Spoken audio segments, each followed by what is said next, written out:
Dobar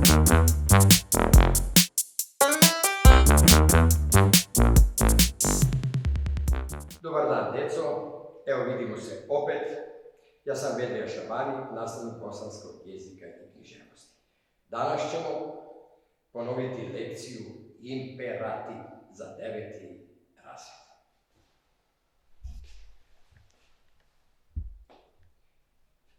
Uzet ćemo stihovi iz jedne pesme.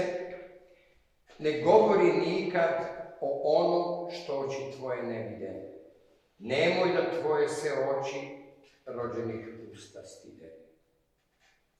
Govorimo li riječi kojih se nekada naša usta stide?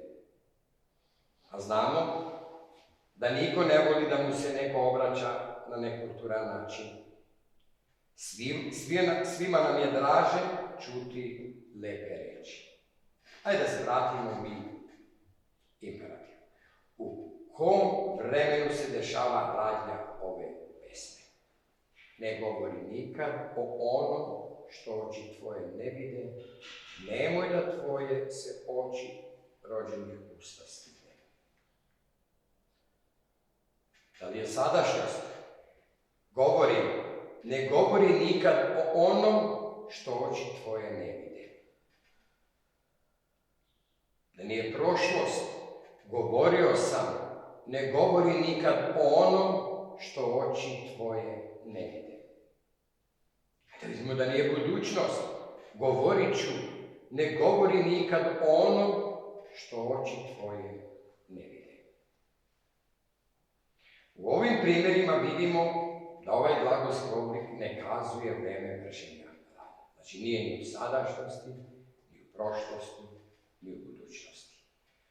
On kazuje samo stav govornog lica prema određenoj radi. Mi znamo da u našem jeziku imamo dva glagolska načina. To su imperativ i potencijal. Takav glagolski oblik koji kazuje stav govornog lica prema određenoj radi zove se imperativ ili zapovedni način. Imperativ je glagolski oblik koji izriče zapovest, želju, molbu i zabranu da se radnja vrši ili izvrši. Vidimo malo dalje. Čekaj me na našoj klupi. Glagol čekaj je u imperativu, a kazuje zapovest. Molim te, dodaj mi hleb. Dodaj je u imperativu, a njime se kazuje molba. Ponovimo to još jednom. To je naša želja da bi naučili, a ponovimo još jednom. Budi pažljiv na ispitu. Budi je u imperativu, to je savjet. Ne idi kod njega. Ne idi, imperativ, kazuje zabranu. Ajde da promijenimo glagole u imperativu. Uzet ćemo glagol čitati i glagol pisati. Glagol čitati u imperativu glasi: ja nemam. Zašto? Zato što sami sebi ne možemo zapovedati. Ti, čitaj. On također nema. Ali zašto? Zato što je treće lice jedine množine neprisutno lice i neprisutnom licu se ne može zapovedati. Ali se može zapovedati indirektno preko nekog drugog. Pa treće lice može da glasi: on neka čita. Mi čitajmo, vi čitajte i oni opet preko nekog drugog indirektno, oni neka čitaju. Glagol pisati u imperativu glasi: ja nemam. Prvo lice rekli smo da nema. Ti piši, on neka piše. Mi pišimo, vi pišite i oni neka pišu. Za treće lice jednine i množine u imperativu može da plus prezent, on da čita i oni da čitaju, i on da piše, to jest oni da pišu.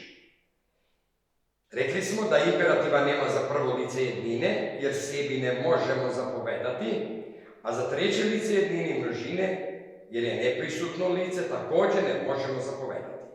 Hajde vidimo kako se gradi imperativ. Imperativ se gradi tako što se od oblika trećeg lica množine prezenta odbije nastavak, pa se dodaju nastavci za imperativ.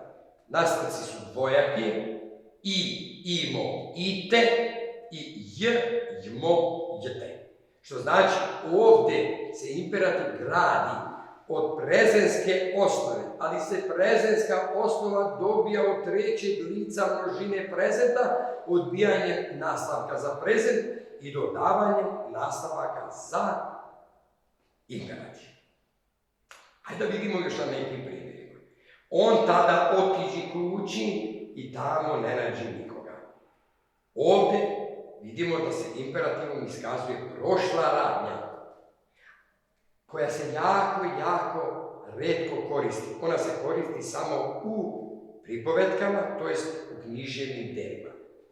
Ako se imperativom kazuje prošla radnja, a korišćena je u književnim delima, takav se imperativ zove pripovedački ili historijski imperativ. Sljedeća rečenica.